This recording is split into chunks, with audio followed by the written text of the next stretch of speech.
ప్రభు బల్ల ఆరాధన ఈ సంవత్సరానికి. అయితే ప్రభు బల్ల ఆరాధనలో పాలు పొందే ముందుగా మనల్ని మనం విమర్శించుకొని, మనల్ని మనం పరిశీలించుకొని, పరీక్షించుకోవడానికి దేవుడు మనకు అనుగ్రహించిన ఈ మంచి తరుణాన్ని మీరు పోగొట్టుకోకూడదు. చూడండి, ద్వితీయోపదేశకాండం 8వ అధ్యాయం 4వ వాక్యంలో మనం చదువుతున్న ఆ మాట ఈ రోజున మనకు ఒక పాఠం నేర్పిస్తుంది. ఆ మాటలు ఏంటంటే, ఈ 40 సంవత్సరములు నీవు తీసివేసిన బట్టలు పాతగిలలేదు, నీ కాలు వాయలేదు. చాలాసార్లు ఈ మాటలు మనం చదువుతుంటాం. అయ్యా కొంచెం మానిటర్ ఆఫ్ చేయను అయినా పూర్తిగా.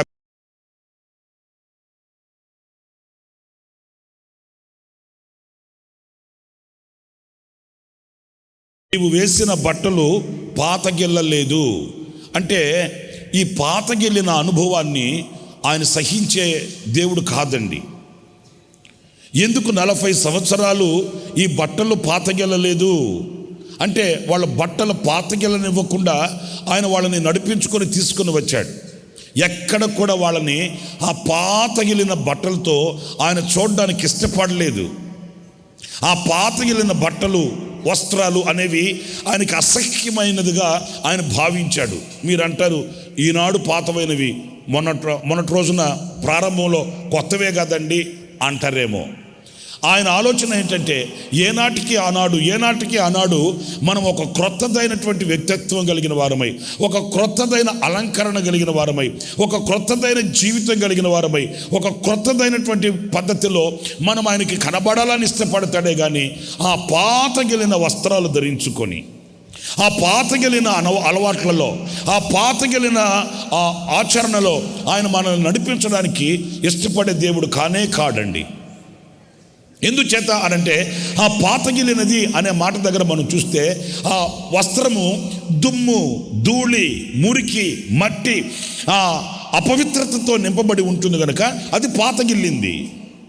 ఈ పాతగిలిన ఈ వస్త్రాన్ని ఎప్పటికప్పుడు మనము నూతనపరుచుకోవాలి, ఎప్పటికప్పుడు మనం శుభ్రపరచుకోవాలి, ఎప్పటికప్పుడు మనం ఆయన ఎదుట ఒక క్రొత్తదైన వ్యక్తిత్వాన్ని మనం ప్రత్యక్షపరచాలి, కనపరచాలి. మీరు యెషయా గ్రంథం 50వ అధ్యాయం 9వ వాక్యంలోని మాటలు మీరు చదువుతారండి. ప్రభువగు యెహోవా నాకు సహాయము చేయును, నా మీద నేరస్థాపన చేయువాడెవడు? వారందరూ వస్త్రము వలె పాతగిల్లుదురు, చిమ్మట వారిని తినివేయును. పాతగిలిన వస్త్రానికి ఏం పడుతుంది చెప్పండి, అందరూ చెప్పండి, ఏం పడుతుంది? చిమ్మట పడుతుంది. తెలుసా మీకు చిమ్మట పట్టడం అంటే? తెలుసా? తెలియకపోతే నేనేం చేయలేను. ఎందుకంటే ఆ పాతగిలిన ఆ వస్త్రానికి కలిగిన దుస్థితి ఎలా ఉంటుందంటే, పవిత్రంగా, పరిశుద్ధంగా, లేకపోతే సంతోషాన్ని కలిగించేటట్లు అది అలంకరణగాను లేకపోతే కళగాను ఉండదండి. ఈ పాతగిలిన వస్త్రానికి చిమ్మట పడుతుంది, ఆ తర్వాత చినిగిపోతుంది, ఆ తర్వాత అది మనకు అవమానాన్ని కలుగు చేస్తుంది. చినిగిన బట్ట మనిషికి ఏంటి? అవమానం అండి. గనుక ఈ పాతగిలిన వస్త్రాలు అనేవి, ఈ పాతగిలిన అనుభవాలు అనేవి మనము వాటిని ఉంచుకోకూడదు.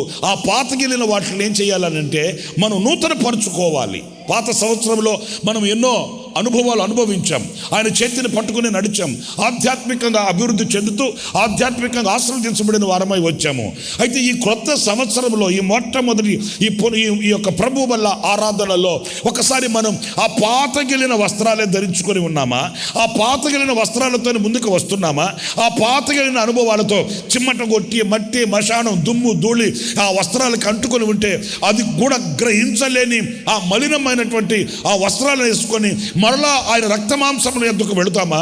లేకపోతే ఆ పాతదైన, ఆ చిమ్మట కొట్టిన, ఆ చినిగిపోయిన, ఆ అవమానం కలిగి చేసే ఆ వస్త్రాన్ని తొలగించి మనం నూతనమైన వస్త్రాలతో అలంకరింపబడిన వారమై నూతనత్వాన్ని పొందుకొని ఆయన ఎదుట నిలుస్తామా అనేది ఈరోజు మనం తీసుకునవలసిన నిర్ణయం మీద ఆధారపడి ఉంటుంది. మనకు ఒక నిమ్మడత్వం ఉంటుంది. అదేంటంటే, కొన్ని విషయాలు మనం పట్టించుకోం. నేను ఇట్లా అంటున్నానని మీరు మరోలా భావించకండి. కొంతమంది వాళ్ళు కొన్నిటి మీద తప్ప అన్నిటి మీద మనసు పెట్టరండి. అంటే నేను చెప్పేది ఫిజికల్గా కాదండి, స్పిరిచువల్గా చెప్తున్నాను. కొంతమంది పెద్దగా వస్త్రాలు నీట్గా కుట్టించుకోవాలి, నీట్గా వేసుకోవాలి, శుభ్రంగా ఉండాలి, తల దూకోవాలి, తర్వాత వెంట్రుకలు శుభ్రంగా కట్ చేయించుకోవాలి, మనం పద్ధతిగా ఉండాలి. వాటి మీద పెద్ద వాళ్ళకేమీ ఆసక్తి ఉండదు. ఉదయం లేగడం సిస్టమ్ మీద కూర్చుంటాడు, సిస్టాన్ని కష్టపెడతాడు. ఈ సిస్టము ఆ కష్టము రెండు అయిపోయిన తర్వాత ముఖం మీద నీళ్లు కొట్టుకుంటాడు. ఆ తర్వాత అక్కడ నిలబడి టక తింటాడు. ఇక అంతే, తల అలాగా వెళ్ళిపోతూ ఉంటాడు అంతే. అతనికి ఏమి పెద్దగా పాటింపు ఉండదు, పెద్దగా పట్టించుకోడు. నేను చెప్పేది ఫిజికల్గా కాదండి, నేను చెప్పేది దృశ్యంగా కాదు, ఆత్మీయంగా కూడా. కొంతమంది అయ్యో దేవుని మందిరానికి వెళుతున్నాను, గతంలో నా పరిస్థితి ఏంటి, ఇప్పుడు నా పరిస్థితి ఏంటి, గతంలో నేను ఎలా ఉన్నాను, ఇప్పుడు ఎలాగ ఉన్నాను, నేను దేవుని మందిరానికి వెళ్ళేటప్పుడు నా నడవడిని సరిచేసుకోవాలి కదా, దేవుని సన్నిధిలో నేను నిందారహితంగా కనబడాలి కదా, నేను దేవుని సన్నిధిలో పరిశుద్ధమైన చేతులెత్తి ఆయనను ఆరాధించడానికి నేను సిద్ధపడాలి కదా. అలాంటి ఆలోచన, అలాంటి అవగాహన, అలాంటి సిద్ధపాటు ఉండదండి. నా ప్రియమైన సహోదరులారా, 40 సంవత్సరాలు దేవుడు వాళ్ళని నడిపించాడు. ఎలా నడిపించాడు అని అంటే, వాళ్ళని ఎప్పుడు దేవుడు చూసినా వాళ్ళు శుభ్రంగా క్రొత్తదైన పద్ధతిలో, క్రొత్తదైన అలంకరణలో వాళ్ళు కనబడ్డారే కానీ దేవుడు వాళ్ళని పాతగిన వస్త్రాలతో చూడడానికి ఇష్టపడలేదు. నేను చెప్పేది మీకు అర్థమవుతుందా? మన ఆధ్యాత్మికమైన జీవితంలో కూడా 2023 దాటుకొని 2024లోకి మనం వచ్చాము. ఈ 2024వ సంవత్సరంలో ఆయన నిన్ను ఆ పాతగిలిన వస్త్రంతో చూడడానికి ఇష్టపడట్లేదు. ఆ పాతగిలిన బుద్ధులు, ఆ పాతగిలిన అలవాట్లు, ఆ పాతగిలిన అలంకరణ, ఆ పాతగిలిన స్వాభావికమైన గుణగణాలతో ఈ పూట, ఈ క్రొత్త సంవత్సరంలో ఈనాడు ఆయన నిన్ను చూడడానికి ఇష్టపడట్లేదు. వస్త్రము మనసుకు సూచన అండి. దేనికి? గట్టిగా చెప్పండి. మీ వస్త్రము కాక మీ హృదయములను చింపుకొని నేను రాయబడి ఉంది. హృదయానికి, మనసుకు సూచన. ఆ పాతగిలిన మనసే, ఆ పాతగిలిన హృదయమే, ఆ పాతగిలినటువంటి అలవాట్లే, ఆ పాతగిలినటువంటి ఆ స్వభావము మనలో ఏమాత్రం కనిపించకూడదు. ఆయన వారిని ఎలా చూడాలనుకున్నాడంటే, ఏనాటికి ఆనాడు క్రొత్తగా, నిన్నటికి ఈనాటికి. నేను మిమ్మల్ని అడుగుతున్నా, ఈనాటికి, నిన్నటికి, ఈనాటికి ఏంటి నీలో క్రొత్తదనం? ఆలోచించండి. ఈ ప్రశ్న నేను చాలాసార్లు అడుగుతుంటాను. నిన్నటికి ఈ రోజుకి వ్యత్యాసం లేకపోతే ఈరోజు నీకు ఇచ్చి కూడా వేస్టే. ఈ రోజున దేవుడు నీకు అనుగ్రహించి కూడా వ్యర్థమేనండి. నేను మిమ్మల్ని సిగ్గుపరచాలని, అవమానపరచాలని కాదు. ఈరోజు ఉదయాన్నే లేచి ఎంతమంది దేవుని వాక్యం చదువుకొని ప్రార్థన చేసుకుని ఇక్కడికి వచ్చారని చేతులు ఎత్తమంటే సిగ్గుపడిపోతారు చాలామంది. ఎంతమంది మీరు దేవుని సన్నిధిలో ఈరోజు ఉదయం లెగగానే దేవుని వాక్యాన్ని కనీసం కొంతసేపు అయినా విని, కొంతసేపు అయినా చదివి, చిన్న ప్రార్థన దేవుని సన్నిధిలో, ప్రభువా ఇదిగో ఈరోజు ఈ తీర్మానం చేసుకుంటున్నాను, ఈరోజు నేను ఇలాగ బ్రతుకుతాను, ఈరోజు నిన్ను ఇలాగ సంతోషపరుస్తానని ఎంతమంది మీలో దేవుని సన్నిధిలో ఒక నూతనత్వాన్ని పొందుకున్నారని అడిగితే చాలామంది సిగ్గుపడిపోతారు. ఎటు ఆరాధనకు వస్తున్నాం కదా నని, మిగతా రోజులైతే మిగతా రోజులైతే చదివేవాళ్ళం అన్నయ్య, ఈరోజు ఎటు వస్తున్నాం కదా అని చదవలేదని ఈ డొంక తిరుగుళ్ళు అంతొద్దు.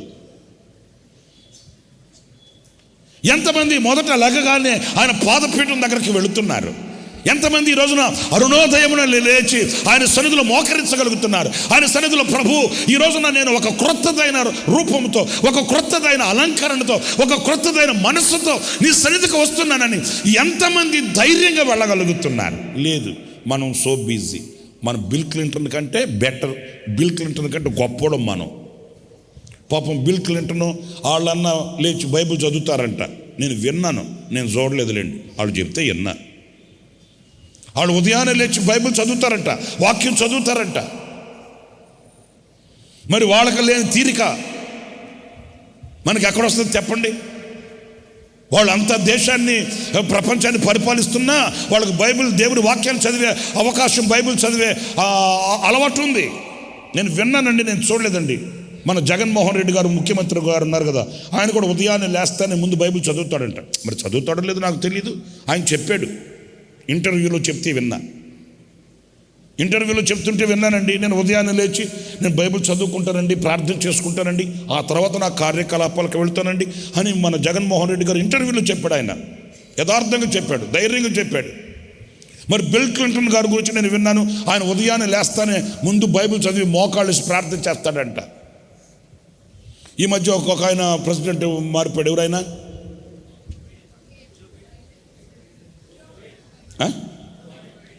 ఒబామా, సార్ కరెక్టే ఒబామానే,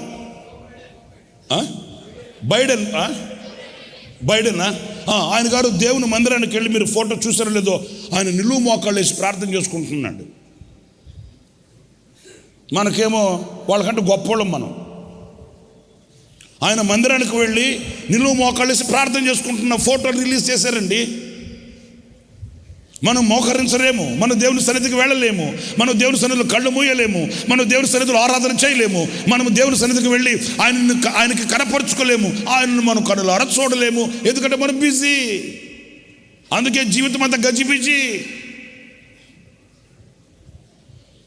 నిన్నటికి ఈనాటికి నువ్వు ఏ రీతిగా వెళుతున్నావు దేవుని దగ్గరికి? నిన్న ఈ రోజున పోల్చుకుంటే నిన్న ఏ రీతిగా ఉన్నావు, ఈరోజు ఏ రీతిగా ఉన్నావు, రేపు ఏ రీతిగా ఉన్నావు? ఆయన పాతగెలిన వస్త్రాలతో నిన్ను చూడడానికి ఇష్టపడట్లేదు. మరి ఈ సంవత్సరం ప్రారంభంలో ఈ మొదటి పునరుద్ధానపు ఈ మొదటి ప్రభు బల ఆరాధన సందర్భంగా నేను మీతో చెప్తున్నాను, ఇప్పటికైనా ఆ పాతదైన వస్త్రాన్ని తొలగించి, ఆ పాతదైన మనసును తొలగించి, ఆ పాతదైన స్వాభావికమైన గుణగణాలలో పెనుమార్పుని కలిగేటట్లు ప్రభు పాదాలు పట్టుకొని ఒక క్రొత్తదైన వ్యక్తిగా నీవు కనబడాలని దేవుని వాక్యం చెప్తుంది. హల్లెలూయా, హల్లెలూయా. ఏదైనా కూడా చేయనిదే మనకు అనుభవం రాదండి. ఏమంటే నేను దేవునిలో ఎలా ఎదగాలో నాకు తెలియదండి. నువ్వు చేసి చూడు, ఎలా ఎదుగుతావు నీకు తెలుస్తుంది. నువ్వు ప్రభు దగ్గరికి వెళ్ళి ప్రభు దగ్గర మోకరించి వాక్యము చదివి నువ్వు దేవునితో మాట్లాడడం ప్రారంభిస్తే ఆ క్రొత్తదనాన్ని ఎలా పొందుకోవాలో నీకు తెలుస్తుంది. దేవునితో మాట్లాడుతూ ఉంటే దేవునితో ఎలా నిర్ణయం చేసుకోవాలో తెలుస్తుంది. మీకు అర్థమవుతుందా? దేవునితో ముచ్చటిస్తే దేవునితో ముచ్చటించినందువలన కలిగే ఆనందం ఎలాంటిదో అనుభవిస్తే తెలుస్తుంది.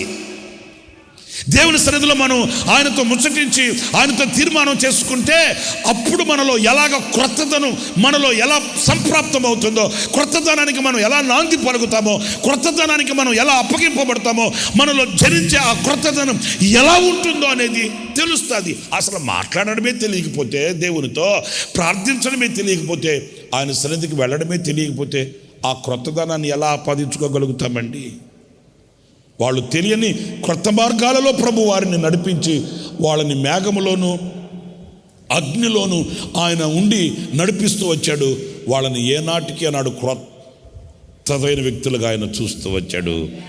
వారిని ఆయన అంతము వరకు నడిపించాడు. స్తోత్రం కలుగుగాక. చెప్పండి హల్లెలూయా, హల్లెలూయా. ఇంకొక ప్రమాదకరమైన అనుభవం చూడండి, 9వ అధ్యాయం 16వ వాక్యం, మత్తయి సువార్త.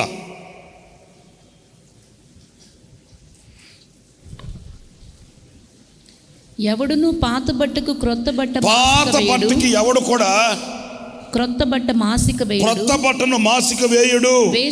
ఒకవేళ వేసిన ఎడల ఆ మాసిన బట్ట వెలితిపరచును, చిరుగు మరి ఎక్కువగును. అది మనందరికి బాగా తెలిసిన సంగతే. ఇది కొంచెం స్పిరిచువల్గా ఆత్మీయంగా అర్థం చేసుకుంటాము. ఎవడు ఈ పాతగిలిన ఈ చిరిగిపోయిన బట్ట ఉందే, ఈ చిమ్మటలు కొట్టి చిరిగిపోయిన దానికి అతుకు వేయుడు కొత్త బట్ట తీసుకొని వచ్చి. అంటే చాలామంది సర్దుకుంటుంటారండి, సర్దుబాటు.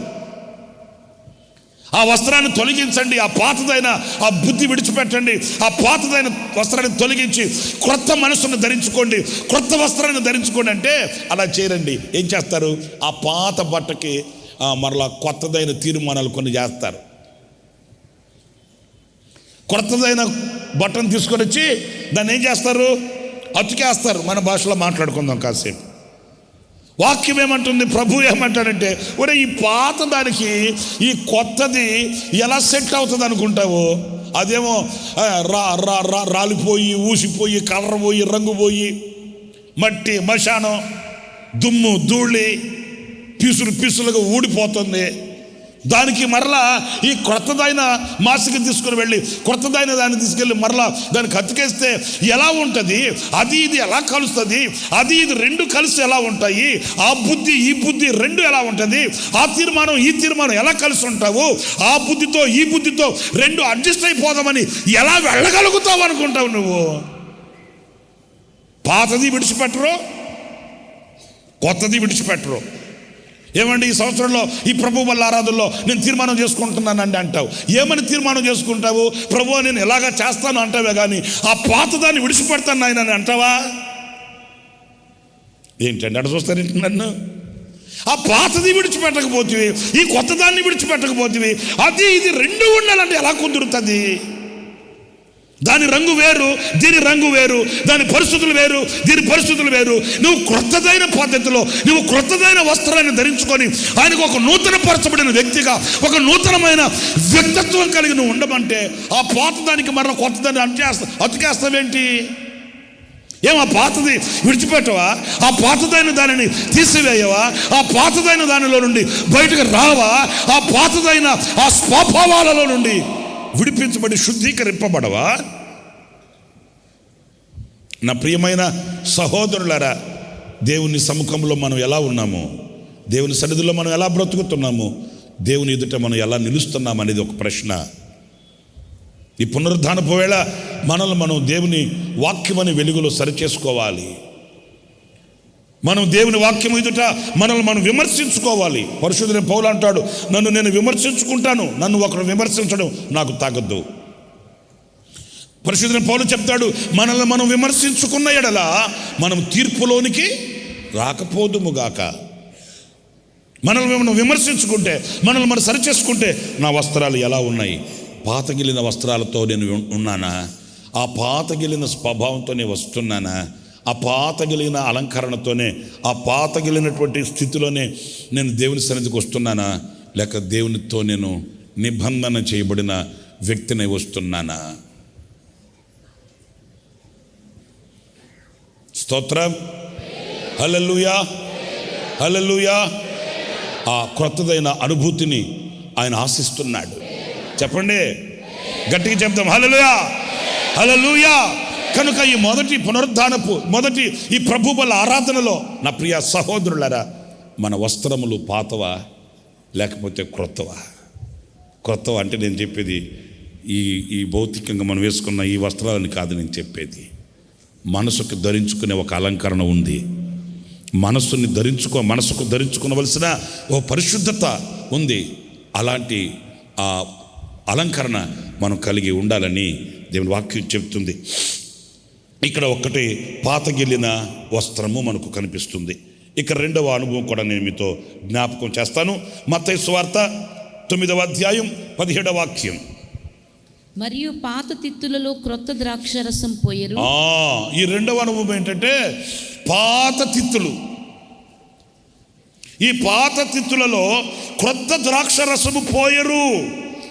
ఒకవేళ ఎవరన్నా ఏముందిలే, ఎవరు పట్టించుకుంటారులే, ఇది కూడా తప్ప అది కూడా తప్ప, ఏమైందంట అనుకుని ఎవడైనా సాహసించి ఈ పాత తిత్తులలో క్రొత్త ద్రాక్షరసమే పోస్తే ఆ పాత తిత్తులు ఏమైపోతాయి?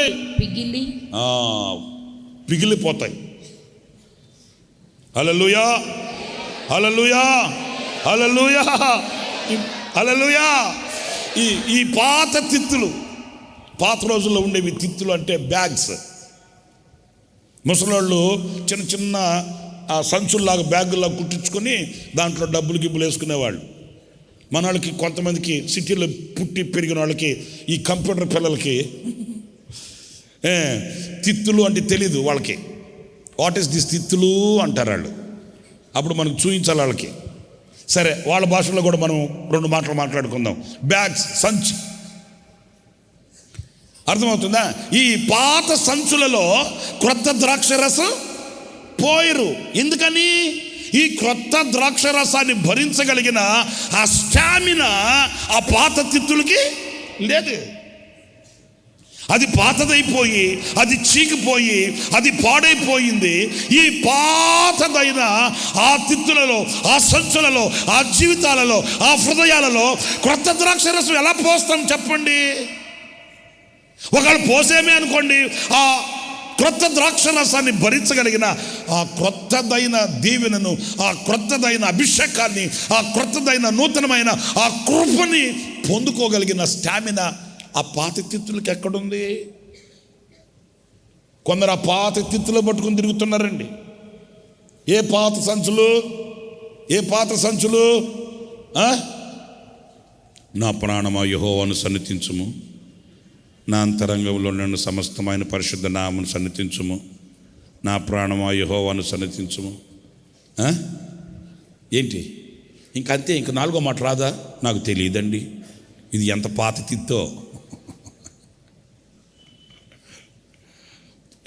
ఇంకా కొంతమంది అయితే పరలోకమందున్న మా తండ్రి మీ నామము పరిశుద్ధపరచబడును గాక. బా, ఎంత కంఠోపాఠంగా మంచి నిద్రలు, అర్ధరాత్రిలు నిద్ర లేపినా కళ్ళు మూసుకొని కూడా చెప్పేస్తాను. ఎందుకంటే చెప్పి చెప్పి చెప్పి చెప్పి చెప్పి అలవాటైపోయి పరలోకమందున్న నా తండ్రి. ఒక సంఘంలో ఒక అతను చచ్చిపోతే పాస్టర్ గారు సమాధి కార్యక్రమాన్ని తీసుకెళ్ళి సమాధుల తోటలో సమాధి కార్యక్రమం అయిపోయిన తర్వాత అందరూ తలలు వంచండి, చివరి ప్రార్థన చేసుకుందాం అని చివరి ప్రార్థన చేసి అక్కడ అంటాడంట, మా అనుదిన ఆహారం మాకు దయచేయము. ఎక్కడ నాయన మహానుభావ? సరే, ఆ సమాధుల తోట దగ్గర సమాధి దగ్గర పెడితే తింటావా? నువ్వు దెయ్యానువా మనిషివా? సమయోచితమైన జ్ఞానం లేదు, సమయోచితమైన ఆలోచన లేదు. పరలోకమందున్న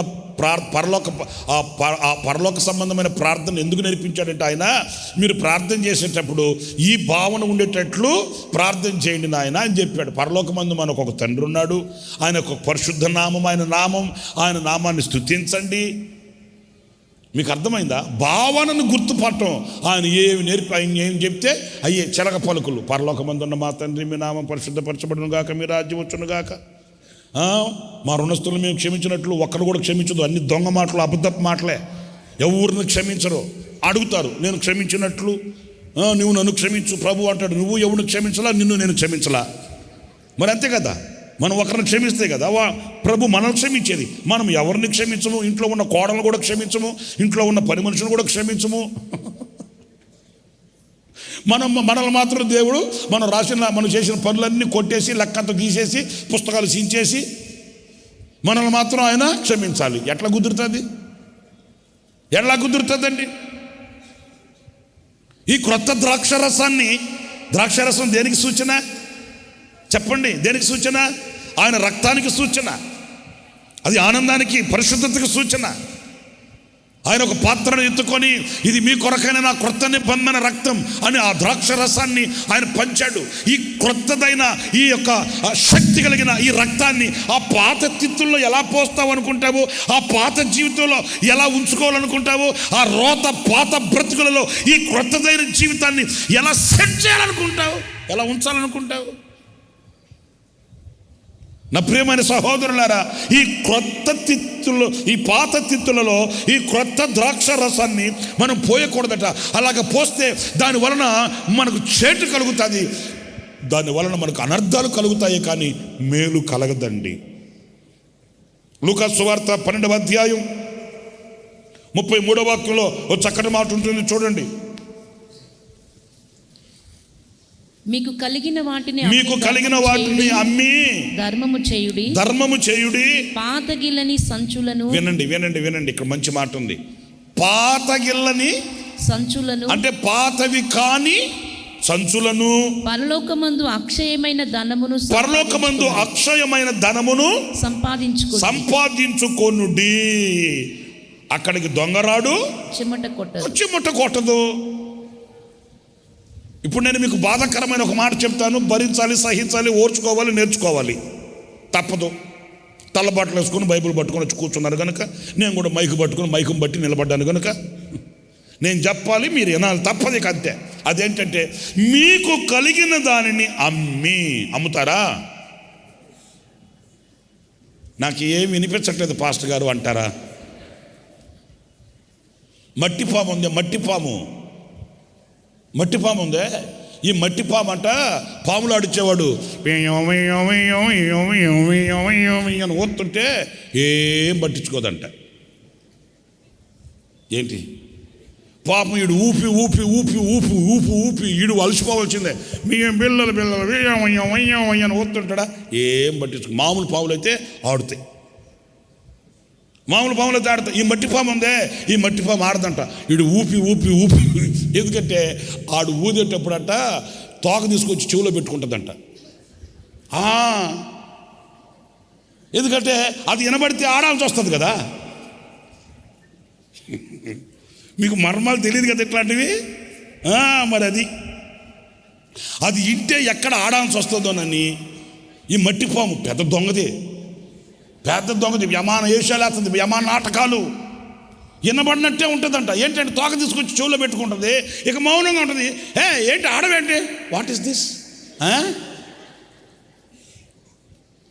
నేను అనకూడదు కానీ అందరు కాదు, కొంతమంది ఈ కోవకు చెందిన వాళ్ళు ఉంటారండి.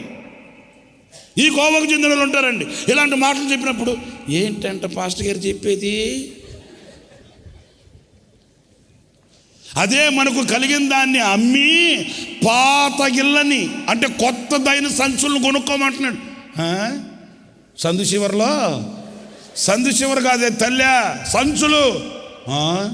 పంతులు గారు చిన్నప్పుడు పంతులు గారా ఏషాలు నాటకాలు ఎట్లా అంటాను, 2 చెవులు పట్టుకుని మెలయ్యాలంతే. వినబడినట్టుంటారు కొంతమంది, తెలిసినా తెలియనట్టుంటారు కొంతమంది. చేయాల్సిన తీర్మానాలు చేయకుండా అడ్డదారిలో దొడ్డిదారిలో దాటుకుని వెళ్ళిపోతూ ఉంటారు. ఒకరోజు వస్తుంది, రాసిన రంగు రాలక తప్పదు, పూసిన పువ్వు వాడక తప్పదు, బతుకు బయట పడక తప్పదు. నీకు కలిగిన దానిని చెప్పండి, నీకు కలిగిన దానిని అమ్మి ఏం కొనాలంట? బంగారు రేటు తగ్గింది కనుక నక్లీస్ కొనాలంట. డొక్లీస్ అయిపోతావు.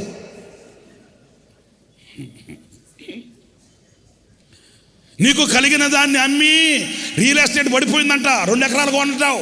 అంతేగా నువ్వు చెప్పేది? నీకు కలిగిన దాన్ని అమ్మి పాత కారు అమ్మేసి కొత్త కారు కొంటావు. అదేగా నువ్వు చెప్పేది? అవి కొనమని కాదు దేవుని వాక్యం చెప్పేది.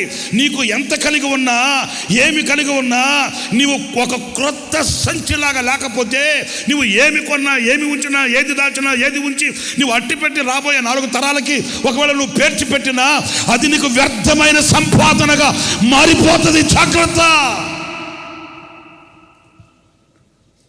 నీవు అన్ని కలిగి ఉండి శ్రేష్టమైన దీవెన పొందుకోలేకపోతే వ్యర్థులమైపోతావు. గనుక నీకు ఏమి కలిగి ఉన్నా దానిని అమ్మి, దానిని వదులుకొని నువ్వు కొనాల్సింది ఏంటంటే పాత గిల్లని క్రొత్త సంచి. ఎందుకంటే ఈ క్రొత్త సంచిలో ఈ క్రొత్త ద్రాక్ష రసాన్ని పోస్తే అది నీకు ఆశీర్వాదకరంగా ఉంటుంది, అది నీకు దీవెనకరంగా ఉంటుంది, అది నీకు మహిమకరంగా ఉంటుంది, అది నీకు శక్తినిస్తుంది, అది నీకు జయమునిస్తుంది, అది నీకు దృష్టినిస్తుంది. ఆ క్రొత్త ద్రాక్షరసం నీలో ఒక క్రొత్తదైన ఆనందాన్ని పుట్టిస్తుంది. ఇప్పుడు నేను పాత జోక్ ఒకటి చెప్పాను అనుకో, పాతది, నీ చెవులు తూట్లు పడిపోయినాయి అంటారు కదండి. మీకు సంతోషం కలుగుతుందా? చెప్పరేంటండి? మీకు సంతోషం కలుగుతుందా? కలగదు. అదే ఒక క్రొత్తది మీకు ఆశ్చర్యాన్ని కలిగించి ఎప్పుడు వినని ఒక మాట చెప్పాను అనుకో, పగలబడి నవ్వుతారు. ఆ పక్కన వాళ్ళ మీద పడి వాళ్ళని గుద్దుతారు. ఉన్నట్టే ఓ అమ్మ నాకు కడుపు నొప్పి వచ్చేసింది తల్లి అంటారు. ఎందుకంటే అది క్రొత్తది, ఎప్పుడు వినలా. దేవుని శక్తి కలిగిన అనుభవాలన్నీ ఎట్లుంటాయంటే నీ గిన్నె నిండి పొంగి పొర్లేటట్లు ఉంటాయండి. నీ అంతరంగం పులకరించేటట్లు ఉంటుందండి, నీ హృదయం నిండేటట్లు ఉంటుందండి. ఏదో ఇచ్చాను, వచ్చాను, తెచ్చాను అనుభవించన్నట్లుగా కాదు, గిన్నె నిండి పొంగి పొర్లేటట్లుగా, నీ అంతరంగం గంతులు వేసేటట్లుగా, నీ హృదయం ఉల్లసించేటట్లుగా, నీ జీవితం ప్రకాశించేటట్లుగా, నీ బ్రతుకు పరిమళించేటట్లుగా నూతనమై ఉంటుంది ఆయన అనుభవాలన్నీ కూడాను. స్తోత్రం. హల్లెలూయా, హల్లెలూయా. నా ప్రియమైన సహోదరి సహోదరుడా, ఈ రోజున ఆ పాత గిలిన సంచులు నీవు ఇంకా పట్టుకొని తిరగకూడదు. ప్రభువా నాయనా రే సంచి ఒకటి ఇస్తారా? సంచి కావాలమ్మా. అదే అదే అదే అదే దారా బాబు తీసుకు, భలేగుంది.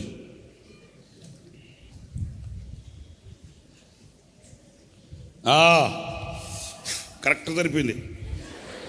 ఈ సంచిత్తుకుని వెళ్ళేవాళ్ళకి దేవుని దగ్గరికి, దేవుడి దేవుళ్ళకి దిగి 4 బెజ్జాలు కూడా ఉన్నాయి. స్తోత్రాలు. కరెక్ట్గా కనెక్ట్ అయింది. భలే అందించావు తల్లి నువ్వు నాకు. ఇది చూడండి,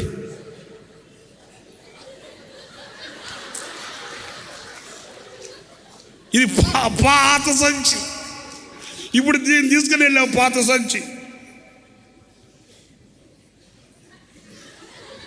ఏమి నాలో చూసి నీవు ఇంత ప్రేమ చూపినా? అయ్యా ప్రభా స్తోత్రం. అయ్యా అయ్యా వచ్చానయ్యా. అయ్యా అప్పులతో తిప్పలు పడుతున్నా, రోగాలతో బాధపడుతున్నా, ఇంటి ఆయన ఇంటికి రావట్లే, అబ్బాయి ఏమో ఇంటికి అన్నం పెట్టట్లే. ప్రభా నాయన ఈ పాత సంచి తీసుకెళ్ళామనుకో, ఈ పాత సంచుల్లో ఆయన క్రొత్త ద్రాక్ష రసం పోస్తూ ఉంటుందండి. అందుకే మీరు ఆదివారం ఇక్కడికి వస్తున్నా, ప్రార్థన చేస్తున్నా, మోకాళ్ళు వేస్తున్నా, కన్నీళ్ళు గారుస్తున్నా, ఏమి నిలవట్లే. ఆయన ఇవ్వక కాదు, ఆయన సన్నిధిలో లేని దీవెన ఏముంది? ఆయన సన్నిధిలో లేని ఆశీర్వాదం ఏముంది? ఎందుకంటే ఆ పాత తిత్తులు తీసుకొని వచ్చుకున్నావు, ఆ పాత సంచులు తీసుకొచ్చుకున్నావు, ఆ పాత సంచుల్ని ఆయన దగ్గర చాపావు. ఆయన ఏమిస్తే నీ జీవితంలో నిలుస్తుంది? ఆయన ఏమిస్తే నీ జీవితంలో ఆనందం కలుగుతుంది? ఆయన ఏమిస్తే నీ బ్రతుకులో సంతోషం మిగిలి ఉంటుంది? ఏమిస్తే అది నీకు ఆశీర్వాదకరంగా మనసబడుతుంది? నీ సంచిని బాగు చేసుకో, నీ జీవితాన్ని బాగు చేసుకో, నీ బ్రతుకుని బాగు చేసుకో.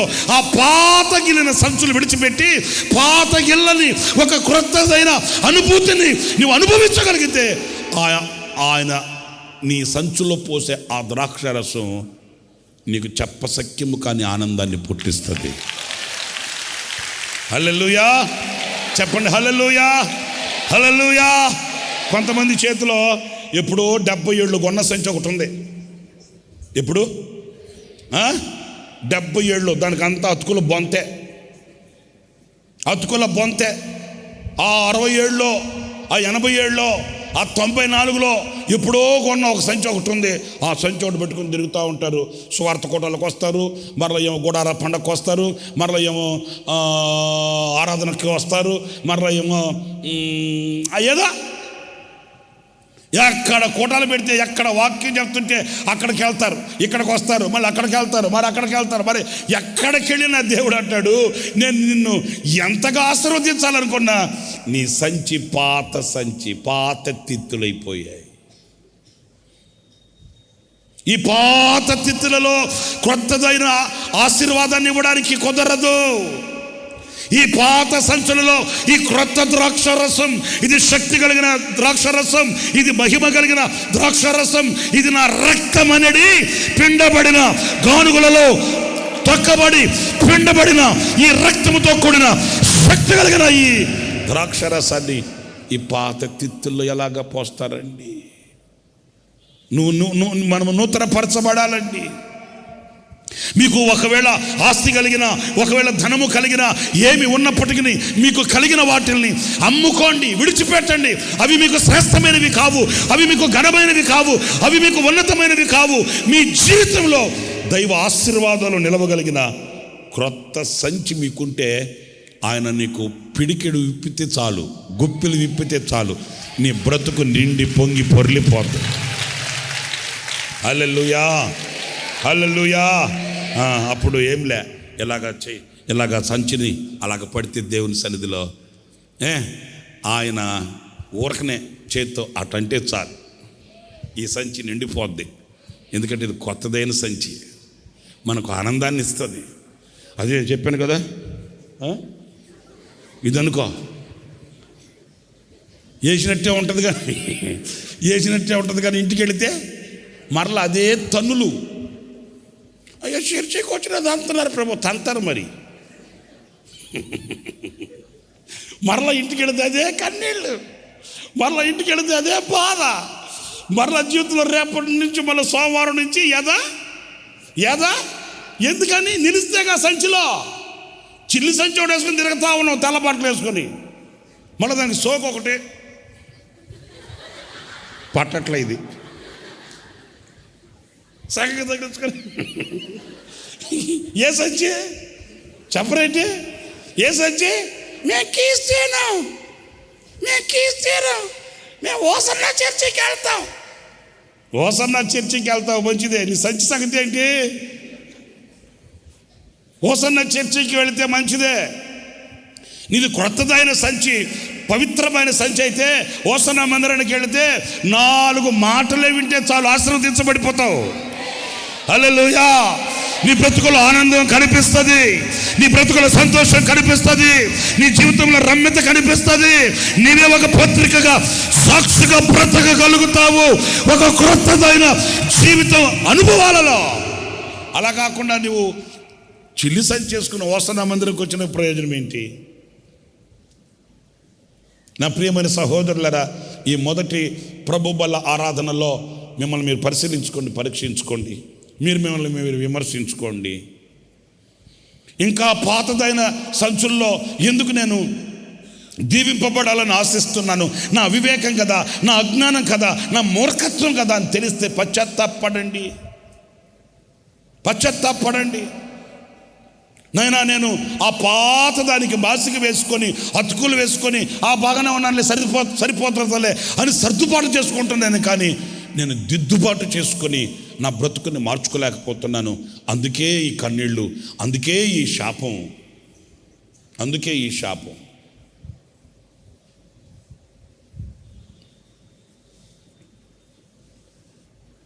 నా ప్రియులరా, పాతవి మన దగ్గర ఉండకూడదండి. ఆమెను చెప్తారు అనుకున్నాను. ఎందుకులే అంత కష్టంగా, ఎందుకులే అమ్మా, ఉంచుకోండి. పాతవి మన దగ్గర చెప్పండి ఉండకూడదు. ఆ పాతదైన పాత్రలో మరలా దీవిని పట్టుకోవడానికి రాకూడదండి. పాత వస్త్రము, పాత సంచి. ఇంకొకటి చెప్పనా వద్దా? చెప్తా, త్వరగా చెప్పేస్తాను, ఇంకో 10 నిమిషాల్లో. ప్రభు బల్ల ఉంది కాబట్టి. ఇంకోటి కూడా ఏంటంటే, కొరింథీ సంఘానికి పరిశుద్ధుడైన పౌలు రాసిన మొదటి పత్రిక, కొరింథీ మొదటి పత్రిక 5వ అధ్యాయం 7వ వాక్యం. మీరు పులిపిండి లేనివారు గనుక క్రొత్త ముద్ద అగుటకై ఆ పాతదైన పులిపిండిని తీసి పారవేయండి. ఏం చేయాలంటండి? అందరు చెప్పండి, ఏం చేయాలంటండి? దేన్ని తీసి పడేయాలా? కొంతమంది కొత్తదైన పిండిని తీసి పడేస్తున్నారు. అది బాధ. కొత్తదైన పిండి ఉందే, కొత్త పిండి ఉందే, దాన్ని తీసేసి అమ్మో ఇంత కష్టం మేము పడలేము, ఇంత నిక్కచ్చిగా మేము ఉండలేము, ఇంత నిష్టగా మేము బ్రతకలేము, అది చేస్తే తప్పంట, ఇది చేస్తే తప్పంట, అలా ఉంటే తప్పంట, ఇలా ఉంటే తప్పంట, మాకొద్దు బాబోయ్, మాకు ఆ పాతదైన పులిపిండి ఉంటే సరిపోద్ది అనుకొని ఈ రోజున క్రీస్తు అనుగ్రహించిన సరళతలో నుంచి వైదొలిగిపోతున్నారండి. ఆయనేమో ఆ పులిపిండిని తీసివేయండి నాయన, ఆ పులిసి పొంగిన పిండితో మీరు పండుగ ఆచరించవద్దు స్వామి. ఆ పులిపిండి లేని వారై మీరు నిష్కాపట్యముగా పవిత్రంగా మీరు నిలవాలి. 8వ వాక్యానికి రండి. పాతదైన పులిపిండితోనైనను దుర్మార్గతయు దుష్టత్వమును పులిపిండితోనైనను కాకుండా, పాతదైన పులిపిండితోనైనను దుర్మార్గతయు దుష్టత్వమును పులిపిండితోనైనను కాకుండా నిష్కాపట్యమును సత్యమును పులిపిండితో. నిష్కాపట్యం తలల పైకిద్దనండి, చూడండి ఎలాగంటండి? పులిసినది ఏది లేని నిష్కాపట్యం, చేదైనది ఏది లేని నిష్కాపట్యం. చేపల కూర వండుకున్నారనుకో, ఆదివారం పూట జ్ఞాపకం చేస్తాం మీకు. చేపల కూర వండుకున్నారు, తింటుంటే చేదు చేదు. ఎందుకని అమ్మా? ఎలిజబెత్ కాదు నేను అడిగేది. చేపల కూర తింటుంటే చేదు. చేపకుంటుంది ఆ పిచ్చు అంటారు మీరు, చేదు చేదు. మా వైపు మేము దాన్ని పిచ్చు అంటాం. చేదు ఉంటుంది, దాన్ని తీయకుండా లోపల వేసేసి వంట చేసేస్తే తింటామా? కమ్మగా చేసి నన్ను రంగు చూడండి ఎంత బాగుందో, కమ్మగా ఉంది, తినన్నా. ఎక్కడ తింటావు తల్లి? చేదు చేపల కూరే. మీకు అర్థమయ్యే బాణలు చెప్తున్నా, ఆరాధనే. ఇక్కడికి వచ్చి చేతులు ఎత్తి ఓ పెబువా అంటున్నావు, కాదనట్లే, కానీ చేదు. ఇక్కడికి వచ్చి ఆరాధన శృతియారా బాగానే ఉంది, చేదు.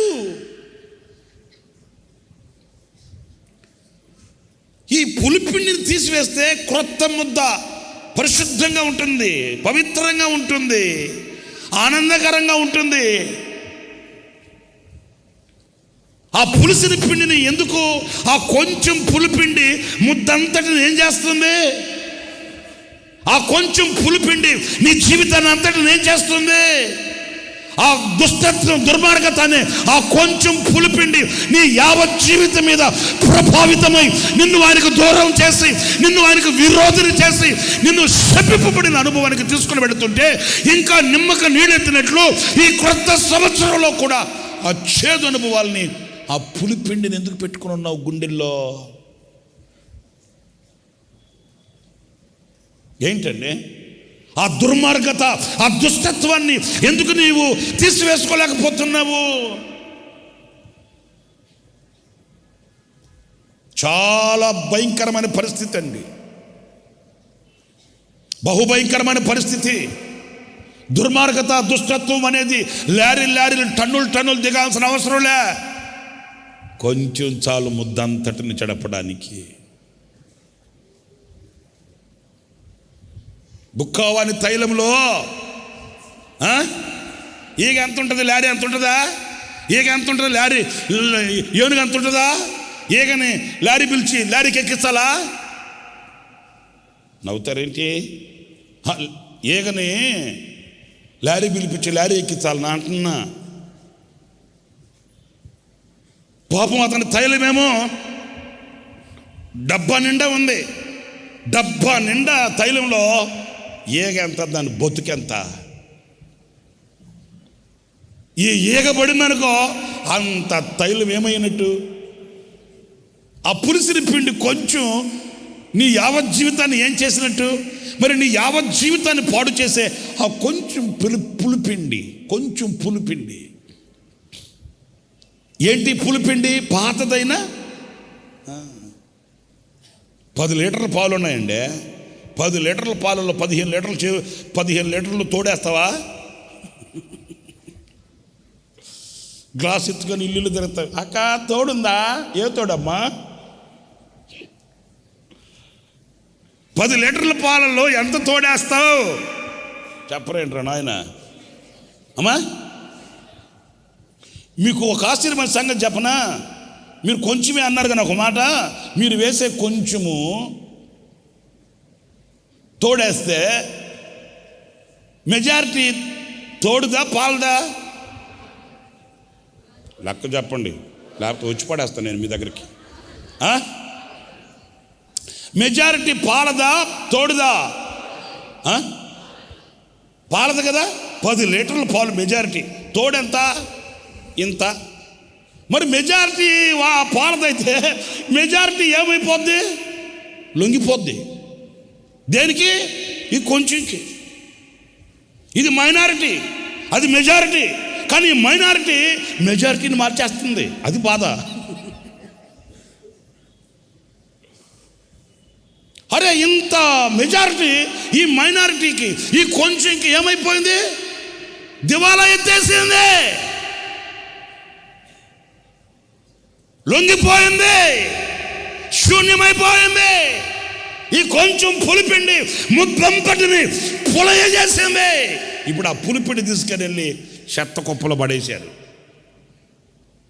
అందుకే ఆ కొంచెం, నువ్వు అన్నిట్లో పర్ఫెక్ట్, నువ్వు అన్నిట్లో సిన్సియర్, నువ్వు అన్నిట్లో సీనియర్, కానీ ఆ కొంచెం పులిపిండి, ఆ కొంచెం పాతదైన పులిపిండి తీసివేసేయి. ఆ పాతదైన పులిపిండి ఎందుకు దగ్గరకు రానిస్తున్నావు? అది గనక నువ్వు తీసివేస్తే ముద్దంతయు కూడా ఆయనకి అర్పణగా అంగీకరింపబడుతుంది.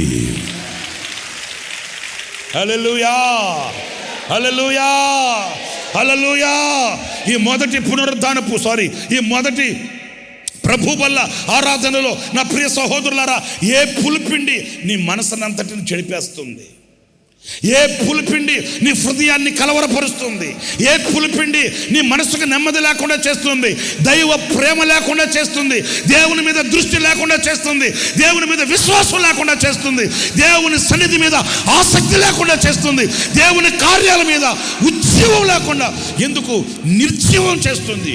ఏ పులిపిండి, ఏ పులిపిండి, ఏ దురాలోచన, ఏ దుష్టత్వం, ఏ అపవిత్రమైన మాట నిన్ను దేవునికి దూరం చేస్తుంది, దేవుని సన్నిధికి ఎడమ చేస్తుంది, ఆ దైవ ప్రేమను నీలో నుంచి చల్లార్చేస్తుంది. పాటలు పాడి ఆరాధన చేసి వాక్యం చదివి ప్రార్థన చేసి కానుకలు ఇచ్చి అన్ని చేస్తున్నావు, కానీ నీ మనసులో ఏదో ఒక చేదు ఉంది. ఇన్ని నీవు చేస్తున్నా ఆ చేదు నీ మనసునంతటిని చీకటి చేసేసింది. ఒకడు ఇల్లు అమ్మాడంట. అమ్ముతూ వాడు ఏమంటారు దాన్ని, అనౌన్స్మెంట్ చేశాడంట. 70 లక్షల రూపాయలు చేసి ఇంటిని నేను 10 లక్షలకి ఇస్తున్నానని పెట్టాడంట బోర్డు. అడ్రస్ చెప్పమంటారు కదా మీరు, అదే కదా మీరు అడిగేది. అంటే మీ ముఖాల్లో నాకు అర్థమయ్యేది అదే. 70 లక్షల ఇల్లు 10 లక్షల కంటే మీరందరూ ఎక్కడ అడ్రస్, ఎక్కడ అడ్రస్ ఇవ్వడానికి నాకు కష్టమేం కాదు. అడ్రస్ ఇచ్చారంటే పోతరు. 70 లక్షల ఇల్లు 10 లక్షలకి ఇస్తారంటే ఎట్లుంటుందండి? రాత్రికి వెళ్ళిపోయాడంట ఒకడు. అయ్యా ఇంకొకరు చెప్పొద్దు, ఇది అడ్వాన్స్ తీసుకో, రేపు వచ్చేసి నేను రిజిస్ట్రేషన్ చేసేసుకుంటాను, ఎవరితో చెప్పొద్దు అని రాత్రి అమ్మేవాడు అన్నాడట, రేపు తీసుకుంటాను. వద్దురా స్వామి, నువ్వు డబ్బులు తీసుకో, మరలా ఎటు చేయటపోయా, రేపు వచ్చి నేను రిజిస్ట్రేషన్ చేసేసుకుంటాను అని చెప్పి వచ్చేస్తే మరుసటి రోజు వెళ్ళాడు. ఆ అగ్రిమెంట్ రాయించుకునేటప్పుడు చెప్పాడంట ఆ ఇల్లు అమ్మేవాడు, అయ్యా నేను 10 లక్షలకే ఇచ్చేస్తున్నాను, 70 లక్షల రూపాయలు చేసే ఇల్లు నేను 10 లక్షలకే ఇచ్చేస్తున్నాను, అయితే ఒక్కటి షరతు, అదేంటంటే ఇల్లంతా నీదే రాసేస్తున్నా, ఇంటికి మాత్రం ఆ లోపల గదిలో ఒక మేకు కొట్టాను, ఆ మేకు మాత్రం నాది అన్నాడంట. అప్పుడు కొనుక్కునేవాడికి అర్థమైపోయింది, ఓహో వీడికి ఏదో మతి చెల్లించింది. ఇల్లు అమ్మేయడం ఏంటి, మేకు కొట్టుకోవడం ఏంటి, ఇల్లంతా నాదంట, మేకు ఒక్కటే ఇడిగంట, వీడికి ఏదో మతి చెల్లించి అమ్ముతున్నాడు. మనం ఈ ఆఫర్ని పోగొట్టుకోకూడదు. మతి చెల్లించినోడు కాకుండా ఎవడు కూడా 70 లక్షల రూపాయలు చేసి ఇంటిని 10 లక్షలకు అమ్మడు. సరే అడిగి మతి చెల్లించిన ఇంకో చెల్లించిన మనకెందుకు వచ్చిన గొడవ, మనకి ఇల్లు వచ్చేస్తుందిగా అని, నో ప్రాబ్లం. 1 మేక 2 మేకలా, నో ఒక మేకే ఎనఫ్, నాకు 1 మేక సఫిషియంట్, నాకు వద్దు 2, 1 మేకరా కొడుకు. ఆ రాయించుకున్నాడు. ఇల్లంతా ఇతంది, ఇంట్లో మేక మాత్రం నాది, రాయించుకుని అయిపోయింది. ఒక 10 రోజులు అయిన తర్వాత భార్య బిడ్డలు తీసుకొచ్చుకున్న ఇంట్లో, ఓ అమ్మ నాయన 70 లక్షలు ఇల్లు 10 లక్షలకి ఇచ్చేసాడు అనుకొని భార్య బిడ్డలను తీసుకొచ్చుకొని పెట్టుకొని సంబరపడిపోతున్నాడు. 15 రోజుల కల్లా ఒకసారి వచ్చి అర్ధరాత్రి తలుపు కొట్టాడు. ఎవడని చూస్తే ఈడు, హలో బ్రదర్ ఏంటి, ఏం లేదు నా మేకును చూసుకుని వెళ్దామని వచ్చాను అన్నాడంట. ఊరే అర్ధరాత్రి మేకేంట్రా, నువ్వు కొట్టింది మేకు గోడకా నాకా? ఎక్కువ మాట్లాడద్దు, నా మేకును చూసు. అర్ధరాత్రి పిల్లలు పడుకోన్నారండి, పడుకుంటే నేనేం చేశానేంటి, నా మేకు నేను చూసుకుని వెళ్తానండి. కాదండి, అర్ధరాత్రి కాదు, మధ్యరాత్రి కాదు, నా మేకు నేను చూసుకుని వెళ్ళాలా. చేసేదేముంది, వీడు మతి చెల్లించిన ఉంటున్నాడు, పాడులే అని తలుపు వచ్చి చూసుకుంటే వచ్చి మేకుని చూసుకొని, హలో మేకు బాగున్నావా, అప్పుడప్పుడు వచ్చి పోతుంటాను, ఓకే రైట్ ఆల్ రైట్ అని వెళ్ళిపోయాడు. మళ్ళీ 10 రోజుల తర్వాత మళ్ళీ తలుపు కొట్టాడు. ఎవడని తలుపు చూస్తే ఈడు. ఏంటండి అంటే, నా మేకుకి ఇది తగిలిచేసి పోదామని. ఏంటది? సచ్చిన కుక్క. హలో ఏంటి నువ్వు చేసేది? నేను సంసారం చేసుకోవాలన్నా, కుటుంబం అనవసరం, ఇల్లంతా నీది, మేకొక్కటే నాది. ఇది ఆ గోడకి ఆ మేకు, నా మేకు తగిలించుకుని వెళ్ళాలి. అరే నేను కాపురం ఉండాలి, ఉండు. ఎవడొద్దన్నాడు? ఎక్కడ? కాదండి, నేను భోంచే ఎవడొద్దన్నాడు? ఏమంటే నేను భార్య పిల్లలతో కాపురం చేయాలంటే చేసుకో, ఎవడొద్దన్నాడు? నా మేకు నాది, ఇల్లు నీది. దండం పెట్టి, నీ ఇల్లు వద్దు, నీ మేకు వద్దురా నాకు, నా 10 లక్షలు పోయింది, నీ ఇల్లు నువ్వు తీసేసుకోరా. ఎందుకంటే సైతాన్ గాడికి మేకు కొట్టే అంత అవకాశం ఇస్తే చాలు, నీ గుండెల్లో సచ్చిన కుక్కను దింపుతాడు. సైతాన్ గాడికి మేకు కొట్టే అంత అవకాశం ఇస్తే చాలు, నీ గుండెని కంపు కొట్టించేస్తాడంతే. పులిసిన పిండి కొంచెమే ముద్దంతటిని చెడిపేస్తుంది. ఏంటి? ఆ పులిసిన పిండి విషయంలో జాగ్రత్త. నిష్కాపట్యముగా నిర్మలమైన మనసాక్షి కలిగిన వారమై ఉండాలి. దుష్టత్వం మనలో పడచొప్పకూడదు, అహంకారం మనలో పడచొప్పకూడదు. విశ్వాసిగా ఉన్న మనము, విశ్వాస సంబంధమైన బ్రతికే మనము, అవిశ్వాస సంబంధమైనది ఏది నలుసంత కూడా మన గుండెల్లోనికి రానివ్వకూడదు.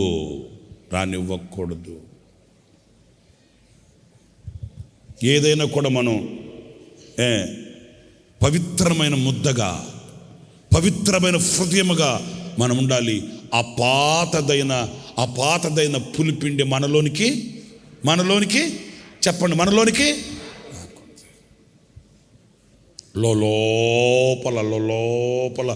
లోపలనే ఈర్ష్య, కక్ష పెంచుకున్నాడు. యేసయ్యతోనే ఉండి, యేసయ్యతోనే తిరుగుతూ, యేసయ్యకి జేజేలు కొడుతూ, యేసయ్యకి ఆరాధన చేస్తూనే లోపల ఏం పెంచుకున్నాడు? ఎవరు?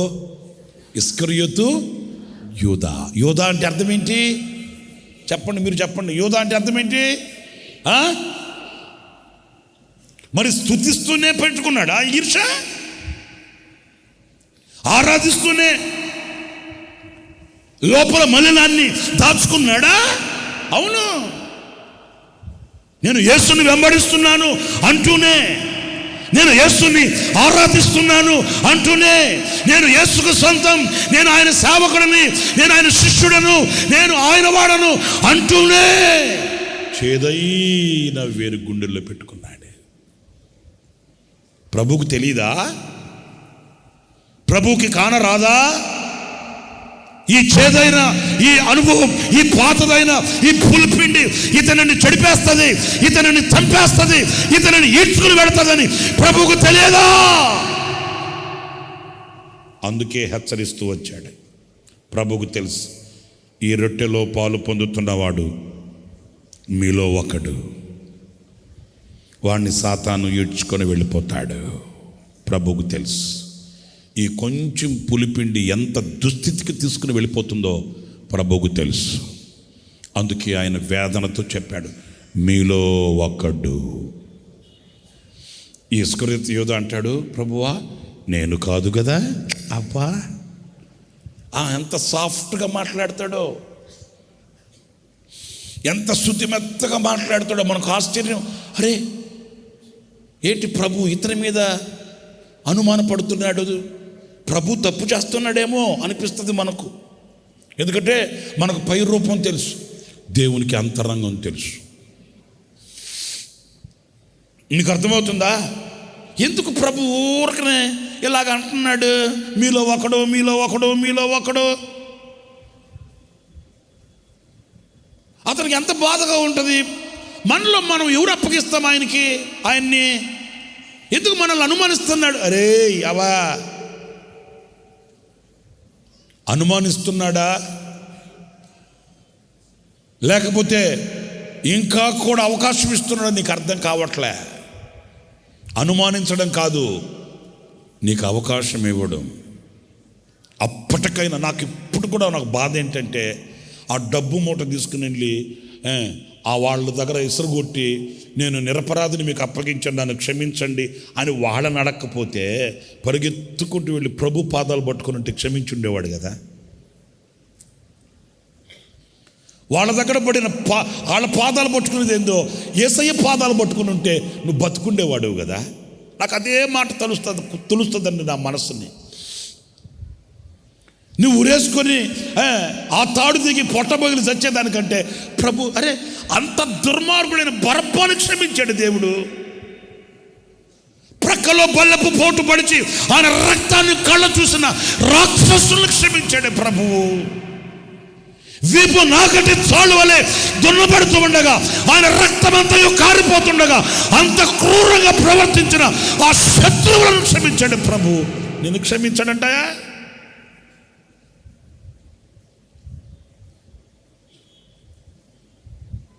మండుటి ఎండలో ఆకాశానికి భూమికి మధ్య వేలాడుతూ రక్త కన్నీళ్లు కారుస్తూ ఆయన తండ్రి వీళ్ళని క్షమించు క్షమించు క్షమించు అన్నాడే. మరి అదే నోటి మాటలో నా ప్రభువా తండ్రి ఈ యోధ క్షమించు అని అనడా? ఎందుకు ఆయన పాదాల దగ్గరికి రాలేకపోతున్నావు? ఇంకా అచ్చేది ఎందుకు నువ్వు మొదలు పెట్టుకుంటున్నావు? ఇంకా నీ గుండెల్లో అచ్చేది ఎందుకు పనిచేస్తుంది? ఇంకా నీ గుండెల్లో అచ్చేదైన పిండి నీ హృదయాన్ని చెరుపుతుంటే ఎవరికి తెలియకుండా ఎందుకు మబ్బి పెట్టుకొని దానికి నీరు పోసి పెంచుకుంటున్నావు? నీకు హాని కలగక మునిపే, శిక్షా స్మృతి నీ మీద విధించక మునిపే ఆ చేదు నీ జీవితాన్ని చేదుగా మార్చక మునిపే ఇంకా కూడా నా ప్రభు నీ కొరకు చేతులు చాచే ఉన్నాడు. యూదా, నీవు నడిచిన నడక నీకు గుర్తు రాలేదా?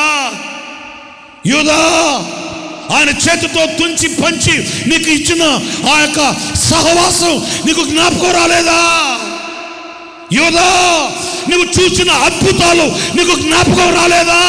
యూదా, ఆయన కౌగిలిలో మిమ్మల్ని దాచి భద్రపరిచి ఆయన చేతి నీడలో నిన్ను నడిపించిన ఆ ప్రేమామూర్తి కరుణ నీకు జ్ఞాపకం రాలేదా? చేదు పెంచుకున్నాడు గుండెల్లో. పైకి బాగానే పలకరిస్తున్నాడు, బోధకుడా బోధకుడా అంటున్నాడు. కానీ బోధకుని మీద గుండెల్లో ఏముంది? చేదు ఉంది. యోధా డబ్బు కోసం కాదు అమ్మేసింది, డబ్బు కోసం కాదు, ప్రభు మీద తనకున్న చేదైన వేరు. 30 వెండి నాణ్యాలు పెద్ద లెక్కేం కాదు అతనికి. ఎందుకంటే డబ్బు సంచి అంత ఎవరి దగ్గర ఉంది చెప్పరేంటి? యోధా దగ్గరే ఉంది. ఆయన డబ్బు ఏంటి? 30 వెండి నాణ్యాలు పెద్ద లెక్కేం కాదు. డబ్బు సంచి ఇచ్చేసాడు దేవుడు.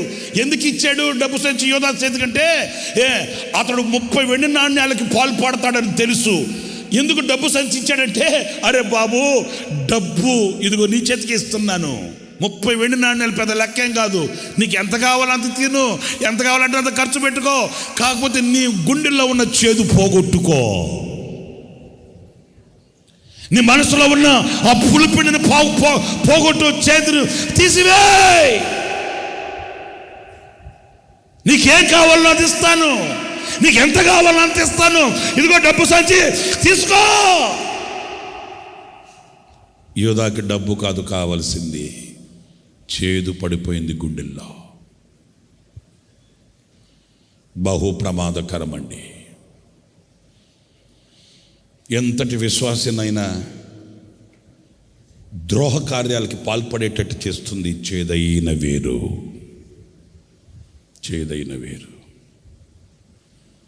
యథార్థమైన హృదయం మనకు కావాలి. ఆఖరిగా కొరింథీ 2వ పత్రిక 5వ అధ్యాయం కొరింథీ 2వ పత్రిక 5వ అధ్యాయం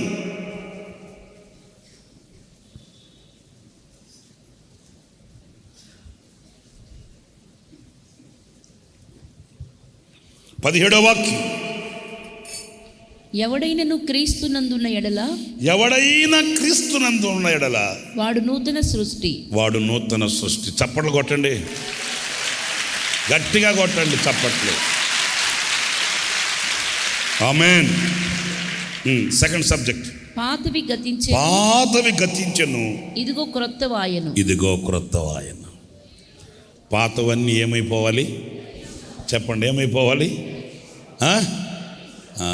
మొత్తం మూట గట్టి తీసుకుని వెళ్ళి కిద్రోను వాగులో పడేయాలి దాన్ని. ఆ కిద్రోను వాగులో పడేసి సమస్తము నూతనమాయను, క్రొత్త వాయను. ఇదిగో ఈ క్రొత్త సంవత్సరంలో నీవు ఒక నూతన సృష్టివి కావాలి. హల్లెలూయా, హల్లెలూయా, హల్లెలూయా, హల్లెలూయా. నీవు నూతన సృష్టివి కావాలి. నీవు అంతరంగములో ఒక నూతనత్వాన్ని ధరించుకోవాలి. నీవు క్రీస్తు నందు ఒక సృష్టివి, సృష్టింపబడిన వాడివి, నూతనమైన సృష్టిగా మార్చబడిన వాడివి. నీలో ఎంత మాత్రమును పాతవి కనిపించకూడదు. పాతవన్నీ నీ జ్ఞాపకాలకు రానంతగా ఆ పాతవన్నీ గతించిపోవాలి.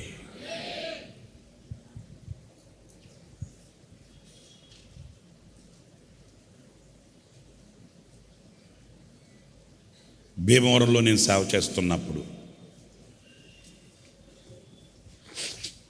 సేవ చేస్తుంటే సంపూర్ణ రాత్రి ఉపవాస ప్రార్థనకు వస్తున్నాను. బస్ ఎక్కి విజయవాడలో దిగి, విజయవాడ నుంచి Vijayawada to Guntur non stop bus ఎక్కి గుంటూరు బస్ స్టాండ్లో దిగి బస్ స్టాండ్ బయటికి వెళ్తున్నా. ఎందుకంటే అక్కడ ఆటోలు ఉంటాయి. ఆ ఆటో పట్టుకుని నేను గోరంట్లో వెళ్ళాలి. నా చేతిలో బ్యాగ్ ఉంది, సూట్ కేసు కూడా కదా, బ్యాగ్ పట్టుకొని బయటికి వెళ్తుంటే నా ముందు ఒక అతను, నేను చెప్పానా సావు సావు నువ్వు సావు అంటున్నాడు. వీడెవడు నన్ను సావమంటాడు? అసలు వీడెవడు, నేను ఎందుకు సావాలని చూశాను. ఓ అమ్మ పెద్ద రిప్రజెంటేటివ్ లాగా ఉన్నాడు. టక్కు టయ్యు షూటు బూట్ వేసుకొని ఏంటిది నన్ను చూశాను. సావు, నేను చెప్పాను కదా సావు అంటున్నాడు. ఏదైతే పిచ్చి పిచ్చి మాట్లాడుకుంటున్నాడు. మనకెందుకు కూర్చొని గొడవ? వీడు సావు సావు అంటే పర్లే, సావు దెబ్బ కొట్టాడు అనుకో, పోలీసులు కూడా ఏం చేయలేరు. ఆ తర్వాత ఏమంటే వాడికి మధ్యస్థితి తెలియదండి, వాడు మెంటలోడండి అన్నాడు అనుకో, ఏం ప్రయోజనం? ఎందుకు కూర్చొని గొడవ ఇట్లాంటి దూరంగా ఉంటే పోలా అని నేను వాడిని క్రాస్ చేసి అతన్ని ముందుకెళ్ళి ఆటో అడిగా, గోరంట్లా అని. గోరంట్లా అంటే వాళ్ళు ఎంతో 40 రూపాయలు 50 రూపాయలు అడిగాడు. ఓ అమ్మా అంతెందుకు, ఆ బస్ స్టాండ్ దగ్గర నుంచి ఆటోలు ఉంటాయి. అక్కడ కొంచెం ముందుకెళ్తే ఎన్టీఆర్ బొమ్మ ఉంది. ఆ ఎన్టీఆర్ బొమ్మ దగ్గరికి వెళ్తే సర్వీస్ ఆటోలు పోతుంటాయి. ఆ సర్వీస్ ఆటోలకి ఎంత, 10 రూపాయలు 15 రూపాయలు ఇస్తే గోరంట్లోకి తీసుకెళ్ళి దింపుతాడు. ఈయనకి 60, 40, 50 రూపాయలు ఎందుకు వెళ్ళాలని చెప్పి సర్వీస్ ఆటోలో కూర్చున్నాం. ఏమైంది, ఇంకొకరు ఇద్దరు ఎక్కుతారు అంతే కదా. మన నెత్తి మీద ఏమి ఎక్కడగా, మన నెత్తి మీదకి ఎక్కితే మనం నెత్తి మీదకి అక్కడికి ఇచ్చుకుంటాం. పక్కన కూర్చొని డబ్బులు తగ్గుతాయి కదా మనకు అని నేను సరే అక్కడ ఆటో అడిగితే 40, 50 రూపాయలు చెప్పారు. ఎందుకులే సర్వీస్ ఆటో ఎక్కేద్దామని మెల్లగా నడుచుకుంటూ వెళ్ళి నేను ఆ ఎన్టీఆర్ బొమ్మ దగ్గర ఆగున్నా. సరే వచ్చే ఆటోలో అడుగుతున్నా, గోరంట్లా అంటున్నా. కొన్ని వెళ్ళిపోతూ ఉన్నాయి. సరే గోరంట్లా అనుకుని ఒకడు ఆపాడు. ఎక్కడే అన్నాడు. నేను ఏం ఆలోచించకుండా సంచి పట్టుకుని బ్యాగ్ పట్టుకుని లోపలికి వెళ్ళి కూర్చొని చూశాను. ఈడే సచ్చింది కొనే. ఎవరినైతే నేను క్రాస్ చేసి వచ్చేసాను ముందుకి, ఆడే చూశాను. ఓ ఏమన్నా ఆయన దేవా అనుకున్నాను. ఉన్నానా పక్కన కూర్చొని అలాగే పిచ్చి పిచ్చిగా మాట్లాడుకుంటున్నాడు. అప్పుడు నేను ఆ ఆటో ఆయన దొరుకుంటుంటే, నేను ఊరకనే చాలా సంవత్సరాల క్రితం జరిగిన సంగతి. ఆయన ఇలా చూస్తుంటే నన్ను చూశాడు, ఇట్టే గుర్తుపట్టేశాడు. మీరు చర్చి ఫాదరా అన్నాడు. అవునండి. నువ్వు చర్చి ఫాదరా అన్నాడు. అవునండి అన్న. ఇంకా ఆయన నన్ను కదిపాడు కదా అని నేను హోసన్న మినిస్ట్రీస్ అండి, హోసన్న మినిస్ట్రీస్లో నేను పాస్టర్ని, భీమవరంలో సేవ చేస్తున్నాను. ఇట్లా అన్నాడు. మీరు ఎక్కడికి అన్నా, ఎందుకంటే ఇట్లన్నా మాట్లాడితే ఆ తిట్లు ఆగుతాడని. మీరు ఎక్కడికి? నేను మెడికల్ కాలేజ్ దగ్గర దిగుతాను అన్నాడు. మెడికల్ కాలేజీ దాటితే మనకు గోరంటకి వెళ్ళొచ్చు. ఆయన మెడికల్ కాలేజ్ దగ్గర దిగుతాను అన్నాడు. ఓకే, మెడికల్ కాలేజ్ దగ్గర ఏం చేస్తారు మీరు అన్నా. నేను ప్రొఫెసర్ని అన్నాడు. ప్రొఫెసరా అని ఆలోచిస్తుంటే మీరు నమ్మండి, 3-4 మినిట్స్ కల్లా స్టార్ట్ చేశాడు అతను. మరి మీరు ఫాదర్ అంటున్నారు కదా, వస్తున్నా అంటే గోరంట్ల వెళ్ళి ఆ లెఫ్ట్లో ఉన్న ఆ చర్చియా అన్నాడు. అంటే తెలుసు మనోడికి. అన్నాను. అవునన్నాను. మరి నా కోసం మీరు ప్రార్థన చేస్తారా అని అడిగాడు. ఇంకా నాకు అవకాశం దొరికిందిలేనని ఏంటి అన్నాను. ఆయన చెప్తున్నాడండి, నేను ప్రొఫెసర్నండి, నేను ఇంటికి వెళ్ళి ఇంచుమించు సంవత్సరంన్నర అయిపోయిందండి అన్నాడు. సంవత్సరంన్నర? ఎందుకని? ఇంట్లో ఎవరు లేరా? ఉన్నారు, నాకు పెళ్ళయింది, 2 పిల్లలు ఉన్నారు. మరి ఇంటికి ఎందుకు వెళ్ళావు? తెలీదు. కొన్ని జ్ఞాపకాలు నన్ను వేధిస్తున్నాయి. ఆయన చెప్పిన మాట అట్లాగే చెప్తున్నానండి. చాలా సంవత్సరాలు అయింది. కొన్ని జ్ఞాపకాలు నన్ను వేధిస్తున్నాయి, నన్ను విడిచిపెట్టట్లే. నా కాలేజ్ డేస్లో ఆయన చెప్పిన మాట అట్లాగే చెప్తున్నా. మీరు అపార్థం చేసుకుంటారో లేకపోతే అర్థం చేసుకుంటారో నాకు తెలియదు. నా కాలేజ్ డేస్లో కొన్ని జరిగాయి. మా వాళ్ళేమో మా కులం వేరు, ఒప్పుకోలా, నాకు వేరే పెళ్లి చేశారు, 2 పిల్లలు పుట్టారు. కానీ ఆ జ్ఞాపకాలు నన్ను వదలట్లే. మా అమ్మ మా నాన్న భక్తి తీసుకెళ్ళి ఎన్నెన్నో మంత్రాలు చేయించారు. ఆయన చెప్పింది ఇప్పటికీ మర్చిపోలేను నేను. నిమ్మకాయలు కోసి నా నెత్తి మీద రుద్దారు, ఎన్నెన్నో చేశారు, ఎన్నెన్నో తిప్పారు. నాకు బాగా కాల. మరి ఎక్కడ ఉంటారు మీరు? నేను ప్రొఫెసర్ని, నాకు జీతం వస్తుంది బాగానే. హోటల్ రూమ్ తీసుకుంటాను, ఒక్కొక్కసారి ఒక్కొక్క హోటల్ రూమ్ తీసుకొని అక్కడ హోటల్ రూమ్లో తింటాను. ఎప్పుడన్నా వెళ్ళాలంటే మా ఫ్రెండ్స్ ఇంటికి వెళ్తాను. సంవత్సరంన్నర అయిపోయింది నా ఇంటికి వెళ్ళి.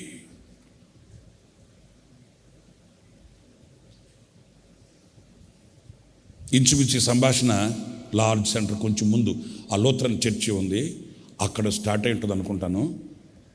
ఈ మెడికల్ కాలేజ్కి వచ్చేసరికి అతడు అంత స్థితిలో చెప్తూనే పిల్లగాడు ఏడ్చినట్టు ఏడుస్తున్నాడండి. నేను అన్నాను, మరి నీ పిల్లలు నీ జ్ఞాపకం రారా? కన్నీళ్ళు పెట్టాడు. నీ పిల్లలు నిన్ను చూడాలని అనుకోరా? సమాధానం చెప్పట్లే. ఎందుకు ఎలాగైపోయారు మీరు? కొన్ని జ్ఞాపకాలు నన్ను వేధిస్తున్నాయి. ఇంకొన్ని నేను మీతో చెప్పేవి కాదనుకోండి. మనసు మారట్లే. చూస్తే టక్కు, టై, షూటు, బూటు, హ్యాటు, ఉద్యోగం, సద్యోగం, జీతం అన్నీ బాగానే ఉన్నాయి. అందుకే వాక్యం చెప్తుంది, నీవు నూతన సృష్టిగా మారాలి. నూతన సృష్టిగా నువ్వు మారాలి. లేకపోతే ఆ పాతవి నిన్ను వేధిస్తాయి. ఆ పాతవి నిన్ను వేధిస్తాయి. నువ్వు ఎంత సౌందర్యం కలిగిన వాడివైనా, నువ్వెంత ఉన్నత స్థితిలో ఉన్నవాడివైనా, నువ్వు ఎంత సంపాదనకరుడువైనా, ఆ పాతవి నిన్ను కన్నీళ్ళు పెట్టిస్తాయి. ఆ పాత అనుభవాలు నిన్ను కృంగతీస్తాయి. నీవు నూతన సృష్టిగా మారాలి. లేచి నిలబడండి, ప్రార్థన చేసుకుందాం.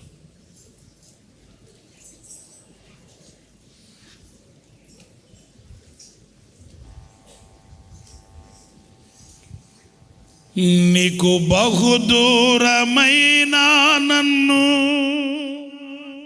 చేరదీసిన నా తండ్రివి, నీకు బహుదూరమైన నన్ను చేరదీసిన నా తండ్రివి,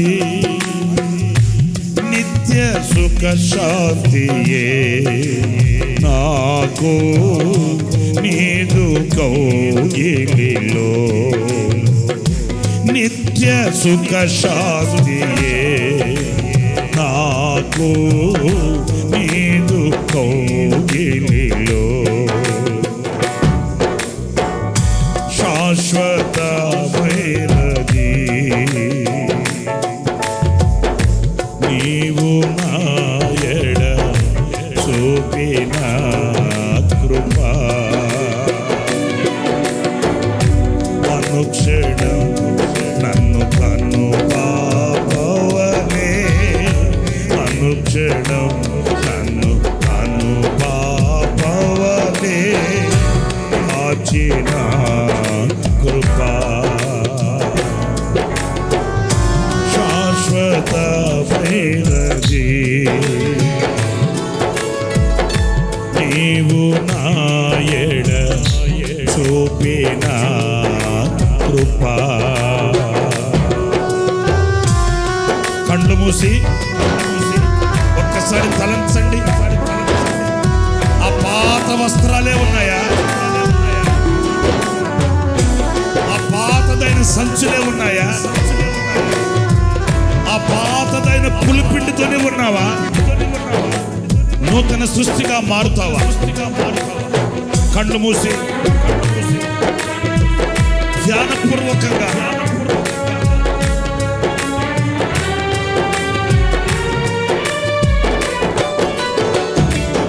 నీకు బహుదూరమైన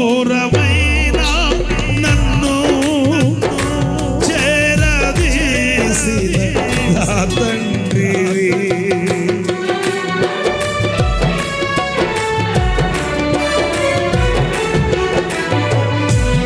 నీకు బహుదూరమైన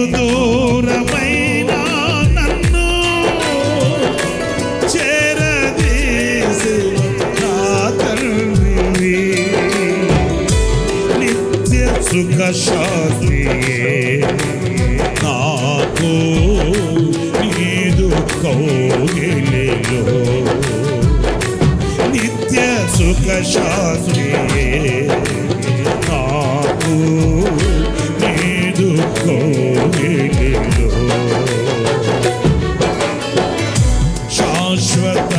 శాశ్వతమైనది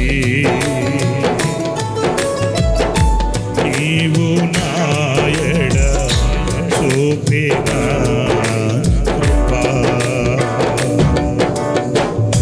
తల్లి తన బిడ్డలను మరచిన నేను మరువలేనట్టివే,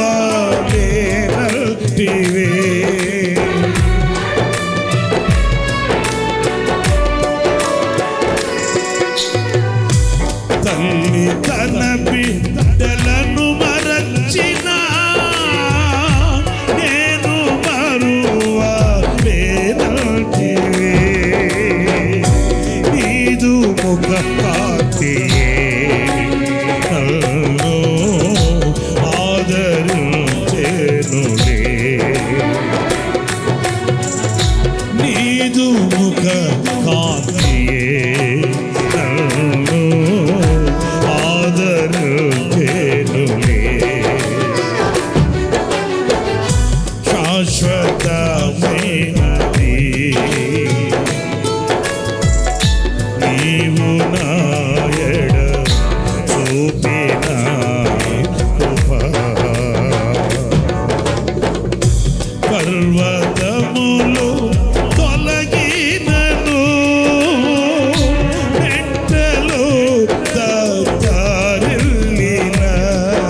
వీడదని అభయమిచ్చితివే.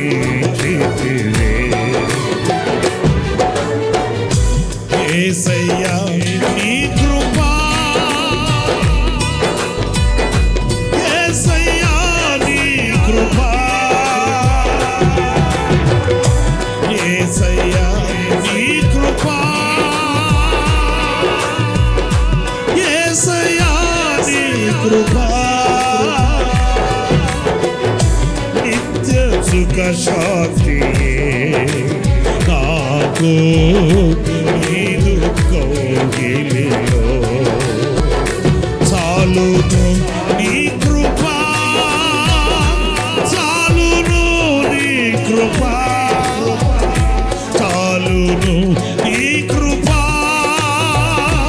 చాలును నీ కృపా, నీ కృపా, నీ కృపా, నీ కృపా, చాలును నీ కృపా, చాలును నీ కృపా.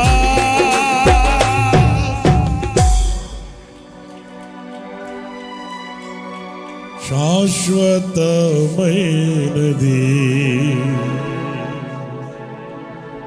నీవు నాయడ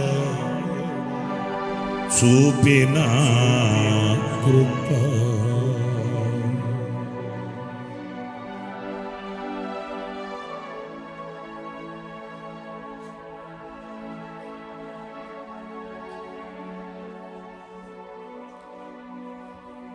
నీకు బహు దూరమైన నన్ను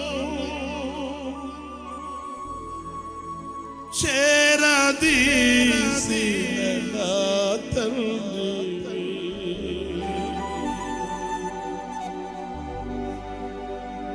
నీకు బహు దూరమైన నన్ను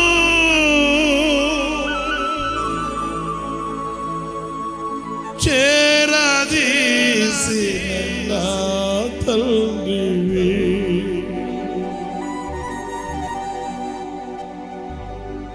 నా కృపా నిన్ను వీడదని అభయమిచ్చితివే.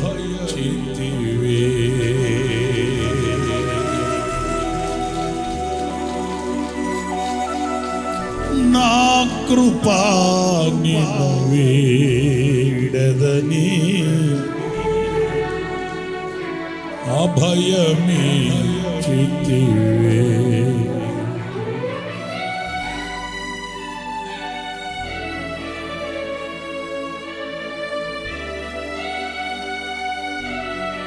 తల్లి తన బిడ్డలను మరచినా నేను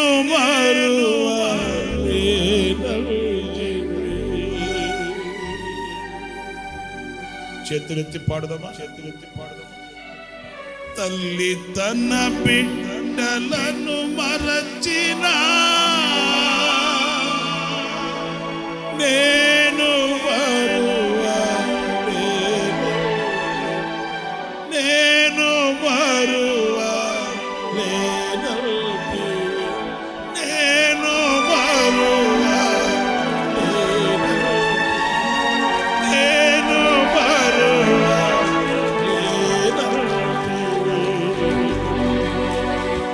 నా కృప నిన్ను వీడని అభయమిచ్చితివే.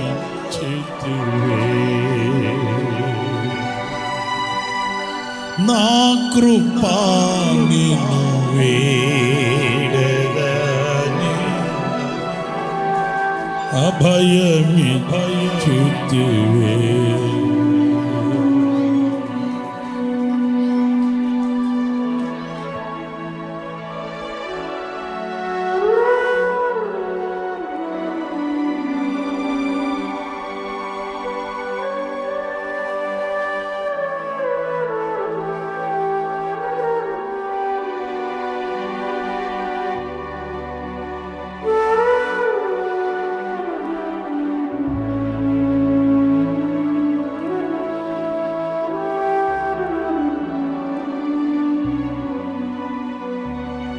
ప్రార్థన.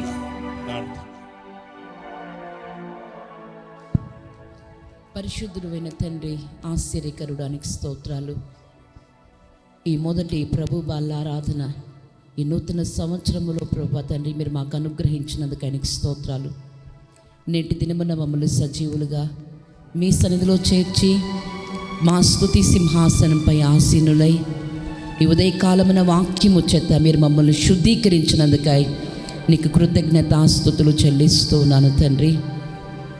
పాతవి మా బ్రతుకుల్లో ఉండకూడదని పాత వస్త్రములను మేము విడిచి, పాత సంచులను మేము విడిచి, పాత ముద్దను మేము విడిచిపెట్టి ఇదిగో పాతవి గతించి సమస్తమును క్రొత్తవి అవ్వాలని, మేము ఒక క్రొత్త సృష్టిగా మారాలని మీరు మాతో మాట్లాడారు ప్రభువా. పాత మనసులో క్రొత్త తీర్మానాలు నిలవు గనుక మేము క్రొత్త మనసును ధరించి నాయనా మీ దృష్టికి ప్రభువా మేము అలంకరించబడినటువంటి వారమై మీకు ఇష్టమైన విధానంలో బ్రతకడానికి మీరు కృప చూపించమని ప్రార్థిస్తున్నాను. పాత సంచులో మీరిచ్చే దీవెనలు నిలవవు గనుక ఇదిగో మేము క్రొత్తగా మారుతున్నాం. మీరిచ్చే దీవెనల చేత మేము సంతోషించడానికి ఇష్టపడుతున్నాం తండ్రి. గత సంవత్సరాల్లో మేమెంతో కన్నీరు కార్చి ఎన్నో ప్రార్థనలు చేసిన దీవించబడినటువంటి దాఖాలో ఎవరు లేరు ప్రభువా. ఈ నూతన సంవత్సరంలో నూతన పరచబడటానికి ఇష్టపడుచుండగా మేమందరము మీ నూతన ఆశీర్వాదముల చేత నింపబడినట్లు, మీ పరలోకపు దీవెనల చేత మేము సంతోషించున్నట్లుగా, మా బ్రతుకు దినములన్నీ సంతోష సమాధానములతో మేము నడిపించబడినట్లుగా మీరు ఆశీర్వదించబోతున్నందుకు ఆయనకు స్తోత్రాలు. దుర్మార్గత దుష్టత్వాన్ని విడిచి నిష్కాపట్యము సత్యము అను క్రొత్త ముద్దగా మేము మారి నీకు ఇష్టమైన అర్పణగా, నీకు ఇష్టమైన హోమముగా మేము మార్చబుటకు నాయనా మంచి పస్కా పండుగను మేము ఆచరించున్నట్లుగా మీరు సహాయము చేయమని ప్రార్థిస్తున్నాను. పులియని పిండితో ప్రభువా ఈ పండుగను మేము ఆచరించి మీ దివ్యమైనటువంటి ఆశీర్వాదాన్ని పొందుకోవడానికి మీరు కృప చూపించమని ప్రార్థిస్తున్నాను. నీ వైపు చేతులెత్తినటువంటి ప్రతి బిడను నూతన సృష్టిగా మీరు మార్చినందుకు ఆయనకు స్తోత్రం. పాతవి అన్నిటిని మీరు తొలగించినందుకు ఆయనకు స్తోత్రాలు. మా బ్రతుకులకు నూతనత్వాన్ని మీరు కలుగు చేసినందుకు ఆయనకు స్తోత్రం. ఇదిగో మీ రక్త మాంసములు మేము పూజించబోచున్నాం నాయనా. ఈ పస్కాను దుష్టత్వంతో కాక మంచి మనసాక్షితో పాలు పొందినట్లు మా ఒక్కొక్కరికి యథార్థమైన హృదయం, మంచి మనసాక్షి, యోగ్యమైన మనస్సును మీరు అనుగ్రహించినందుకై నీ కృతజ్ఞతాస్తుతులు చెల్లిస్తున్నాను. ఇంకా బాప్తీసం పొందిన వారిని సిద్ధపరచండి. ఇంకా మనసాక్షి సరిలేని వారికి కూడా ఒక మంచి మనసాక్షినివ్వండి. సంఘమంతటిని మీరు పరిశుద్ధపరచండి నాయనా. మీరు ఆకడకు సంఘమంతయు సిద్ధపడాలి ప్రభువా. మీరు కృప చూపించమని ప్రార్థిస్తున్నాను. ఇంతవరకు నీ దాసుని మీరు బలపరిచి అభిషేకించి వాడుకున్నారు. వాక్యము చేత మమ్మల్ని బలపరిచారు, అందుకు స్తోత్రాలు. మీ సన్నిధిలోని మేళ్ళు చేత కూడా తృప్తిపరిచి కృపాక్షేమాలతో పంపమని, ఆశీర్వాదకరంగా ఈ ప్రభు బలారాధన కూడా మీరు జరిగించమని సమస్త ఘనత మహిమ ప్రభావముల్ని ఆరోపించుకుంటూ నజరేయుడని యేసు నామం అడుగుచూ ఉన్నాను తండ్రి, ఆమేన్. మన ప్రభు అయిన యేసు క్రీస్తు కృప, తండ్రి అయిన దేవుని ప్రేమ, పరిశుద్ధాత్మనందులి అన్యోన్యమైన సహవాసం, సన్నిధి, సముఖం ఈ ఆరాధనలో పాల్పొందిన ఒక్కొక్కరికి సదాకాలం తోడయుండి నడిపించునుగాక. Amen, amen. ప్రభు పేరట మీ అందరికీ వందనాలు. ప్రభు మిమ్మల్ని ఆశీర్వదించునుగాక.